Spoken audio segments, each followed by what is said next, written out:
Chers étudiants, bonjour.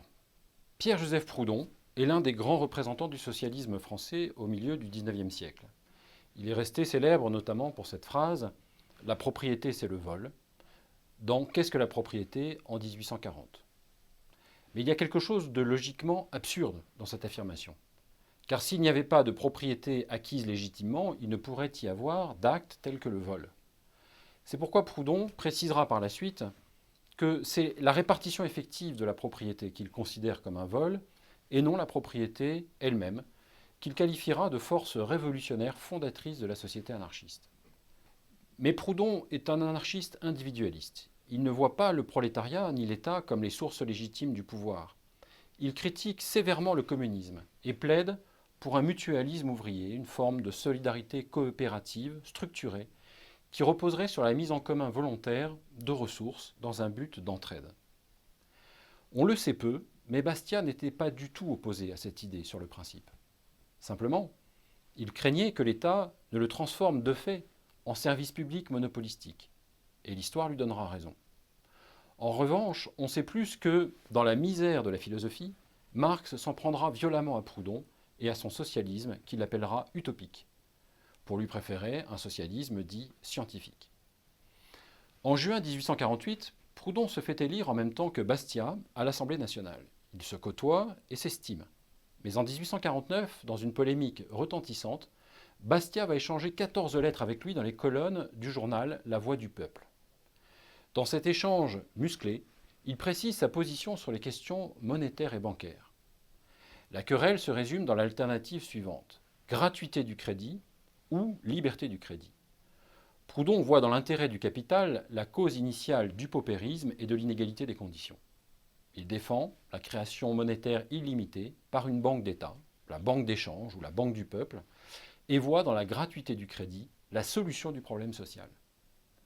De son côté, Bastiat est partisan de la liberté des banques, c'est-à-dire la régulation de la circulation monétaire par la liberté d'accès à la profession, assortie d'une responsabilité sur ses fonds propres et la liberté de la concurrence. Bastiat réfute son adversaire en plusieurs temps. D'abord, il analyse les effets pervers de la gratuité du crédit et de la création monétaire. Un tel système, dit-il, ne peut qu'inciter les actions les plus risquées et les plus folles des banques et des acteurs privés, car ils se savent couverts par l'État, c'est-à-dire par l'argent public, par l'argent des contribuables. C'est une chose grave, dit-il, que de placer tous les hommes en situation de se dire « Tentons la fortune avec le bien d'autrui. Si je réussis, tant mieux pour moi. Si j'échoue, tant pis pour les autres. » Cette phrase de Bastiat est prémonitoire tant elle pourrait s'appliquer à notre époque.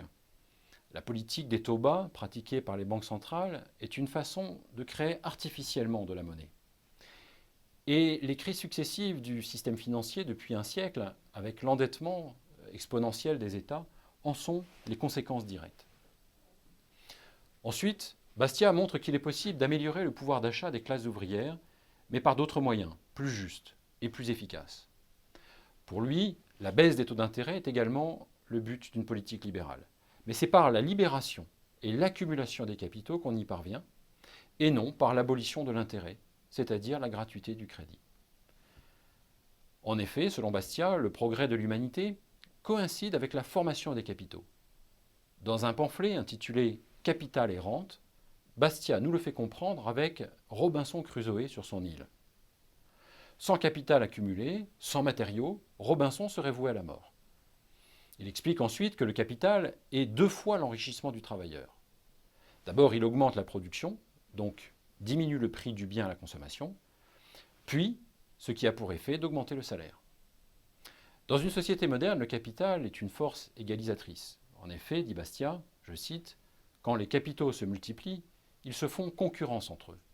Leur rémunération diminue, ou en d'autres termes, l'intérêt baisse. » Fin de citation.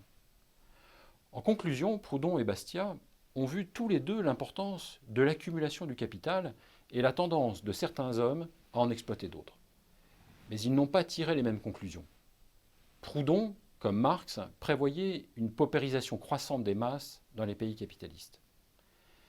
Bastiat, au contraire, pensait que le capitalisme engendrerait une prospérité sans précédent dans toutes les classes et le développement, en particulier d'une classe moyenne de plus en plus importante. Et c'est effectivement ce qui s'est passé au cours de notre histoire.